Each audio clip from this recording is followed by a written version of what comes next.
Seorang PNS di Bangka Belitung berinisial HS ditangkap polisi karena aksi provokasinya di media sosial. HS ditangkap seusai memposting narasi provokatif mengaku sebagai teroris dan mengancam akan mengebom Paus Fransiskus. Hal itu ia tuliskan dalam kolom komentar tayangan kanal YouTube Komsos Konferensi Wali Gereja Indonesia. Menurut rilis dari Mabes Polri, HS ditangkap pada Rabu 4 September 2024 pukul 13.30 waktu Indonesia Barat. Saat itu HS berada di kantor BPPW atau Balai Prasarana Permukiman Wilayah Provinsi Bangka Belitung. Adapun proses hukum terhadap HS ditangani oleh Polda Bangka Belitung dengan pendampingan dari Densus 88 AT.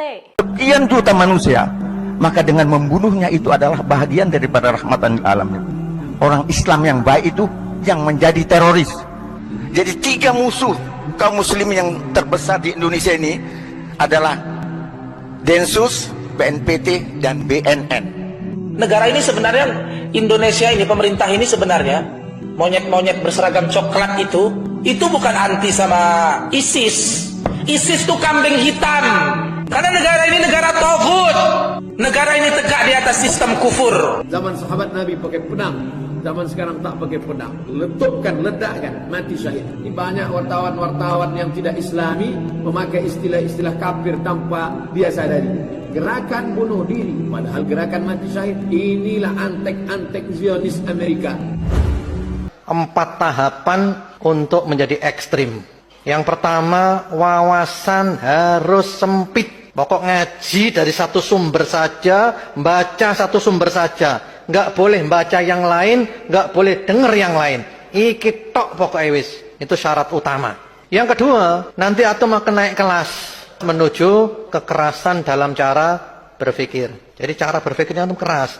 Di dalam pikirannya antum yang berbeda itu adalah sesat. Pokok yang berbeda dengan kita keliru semuanya, sesat semuanya. Yang benar kita tok. Setelah itu antum naik kelas lagi, kelas 3, yaitu kekerasan dalam kata-kata atau tulisan. Hujat sana, hujat sini, bully sana, bully sini, ngilokno kono, ngilokno gini.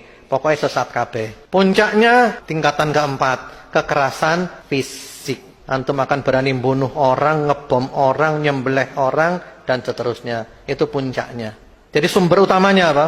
Wawasan yang sempit. Nah, itu bahaya itu. Jadi kalau ngaji ini tok, baca ini tok, dengarkan ini tok, yang lainnya tidak boleh. Nggak boleh baca yang lain, nggak boleh dengarkan yang lain. Ini tok. Hati-hati antum. Siap-siap apa jadi teroris. Orang menjadi teroris itu tidak tiba-tiba jadi teroris. Itu ada tahapannya. Tahapan pertama itu adalah intoleran namanya. Intoleran itu orang yang tidak menghargai orang lain. Jadi ada orang berbeda itu dia menyalahkan. Walaupun fisiknya seperti kita, pakaiannya. Tapi ketika ada orang yang berbeda dengan dirinya, baik itu pembawaan keagamaan maupun satu agama tapi berbeda aliran, gampang menyalahkan. Misalnya adalah menuduh kafir. Karena berbeda. Yang benar saya, orang lain selain dirinya itu salah. Itu intoleran. Ini salah satu ciri dia sangat potensial menjadi orang yang bisa melakukan tindakan. Kenapa iming-imingan surga itu selalu bidadari? Syahwat kan urusannya. Kenapa ada orang jadi teroris, bunuhin orang, ketika ditanya, ketika dia gagal, dijawab apa? Saya mau menikahi 72 bidadari. Urusan, mohon maaf, urusan syahwat doang dia harus bunuh seorang. Waras gitu? Gak waras, Pak. Maka kadang-kadang orang beragama kalau caranya tidak benar jadi gak waras. Otaknya syahwat aja tuh ya. Mikirin bidadari yang montok-montok gitu. Assalamualaikum warahmatullahi wabarakatuh. Selamat siang kepada seluruh masyarakat Indonesia. Saya Yasinta mewakili kakak saya yang bernama Hendra Sarjana yang dilaporkan kemarin dalam kesalahannya dalam berkomentar di sebuah media sosial yang berisikan tentang bahwa dia menyatakan seorang teroris dan ingin mengebom Paus. Saya mohon maaf atas kekhilafan tersebut. Kami dari pihak keluarga dan atas nama Hendra Sarjana sendiri mengaku salah. Dan karena itu semua sebenarnya hanyalah kekhilafan saja. Karena pada saat itu mungkin dia terpancing atas komen-komentar yang lain. sehingga dia menyatakan pernyataan seperti itu yang memang menurut seluruh masyarakat adalah sesuatu komentar yang salah. Sekali lagi kami mohon maaf dan atas pengertian dan perhatian masyarakat Indonesia kami haturkan terima kasih. Jadi dari video yang kita dengarkan, saudara-saudara, ada banyak pembelajaran yang kita bisa ambil. Jadi menjadi seorang yang radikal itu karena pemikiran-pemikiran yang sempit. Oleh sebab itu, pengajaran tentang agama itu sangat menentukan juga kehidupan manusia. Karena ajaran agama itulah yang membuat manusia memahami mana yang baik dan mana yang buruk. Jadi, semua agama di dunia ini tidak ada yang mengajarkan yang namanya keburukan, selalu mengajarkan kebaikan. Tetapi banyak di dalam agama yang hilang kendali hanya untuk dengan kepentingan sendiri sehingga mengorbankan orang lain. Karena kenapa, saudara-saudara? Mungkin bagi kita, apa yang kita sampaikan itu sesuatu yang bisa kita kontrol dan tidak sampai pada hal-hal yang anarkis. Tetapi bagi orang yang mendengarkan, yang tidak memiliki basic, yang tidak memiliki pemahaman yang baik tentang agama, maka itu akan mempengaruhi hidupnya. Oleh sebab itu, pesan saya kepada umat Kristen, mari kita menyampaikan kebenaran itu sesuai dengan apa yang dikatakan oleh kitab suci kita. Jangan menambahkan, jangan menggunakan ayat-ayat kitab suci hanya untuk kepentingan kita dan membenarkan diri kita. Nah, itulah sebabnya kenapa dihadirkan agama itu. Kenapa agama itu sangat menentukan sekali ketika kita ini ada di dunia ini. Kenapa Allah mengutus para rasul, para nabi, untuk apa? Untuk menjadi pelayan. Dan terkhususnya kita, bagi orang hamba Tuhan, berikanlah pencerahan kepada umat. Jangan memberikan sesuatu hal yang halnya itu untuk membuat mereka membenci orang lain. Tanamkan kasih, tanamkan sesuatu yang mampu mereka memberikan yang terbaik untuk orang lain. Kita di dunia ini adalah hanya sementara. Oleh sebab itu, tugas kita sebagai seorang pelayan, tunjukkan mana yang benar. Memang kita harus tegas pada ajaran-ajaran yang tidak benar, pada ajaran-ajaran yang membawa kepada penyesatan. Tetapi juga kita harus menyeimbangkan bahwa apa yang kita katakan ini, apa yang kita sampaikan ini harus pada koridornya.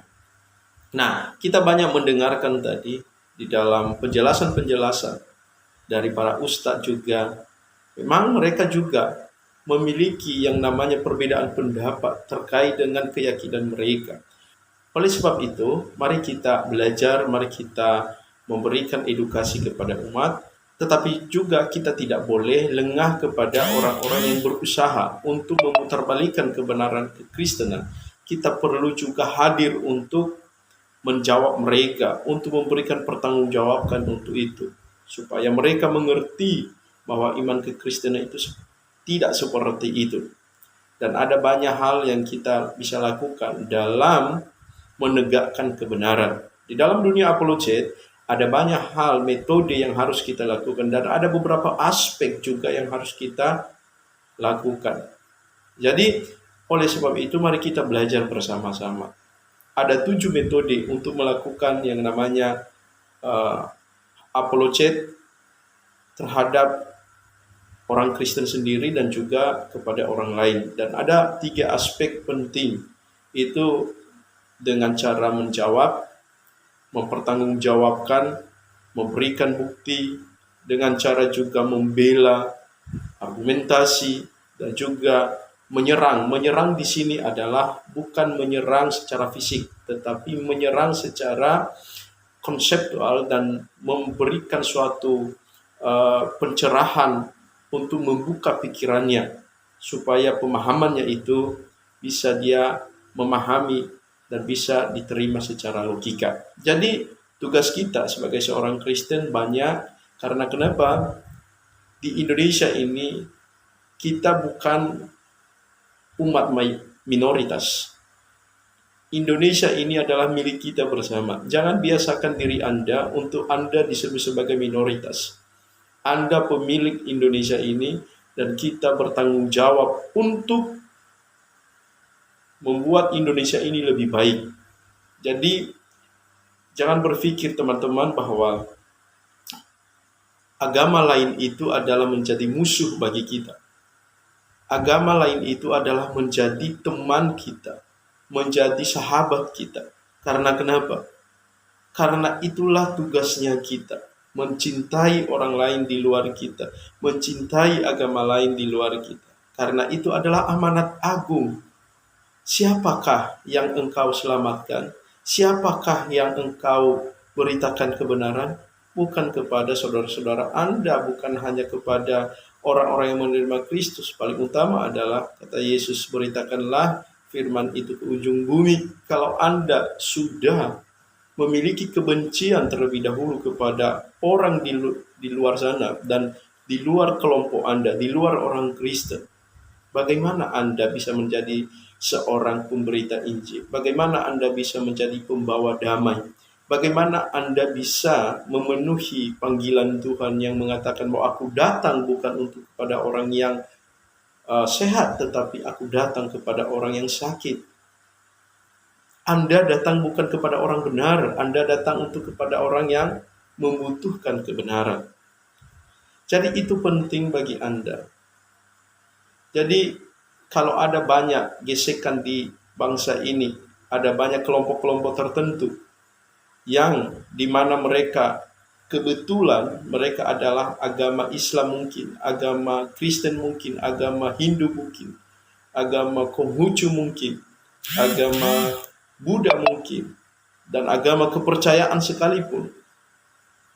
Mungkin ada mereka dalam keyakinan itu.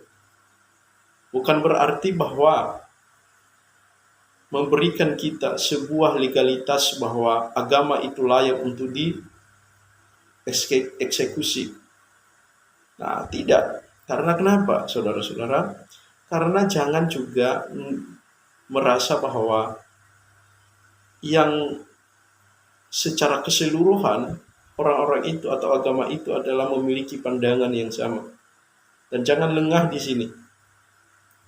Bahkan kalau Anda tidak bisa menganalisis secara logis, maka justru nanti orang-orang yang radikal ini juga akan menjadi musuh bagi kelompok-kelompok agama yang sekelilingnya itu dan terlebih kepada agama sesamanya itu.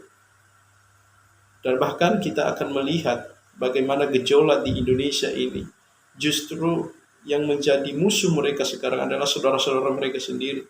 Bahkan mereka sekarang agak sulit untuk membendung itu. Karena kenapa? Karena sudah terlalu besar. Maka Anda, orang Kristen, juga harus menegakkan kebenaran.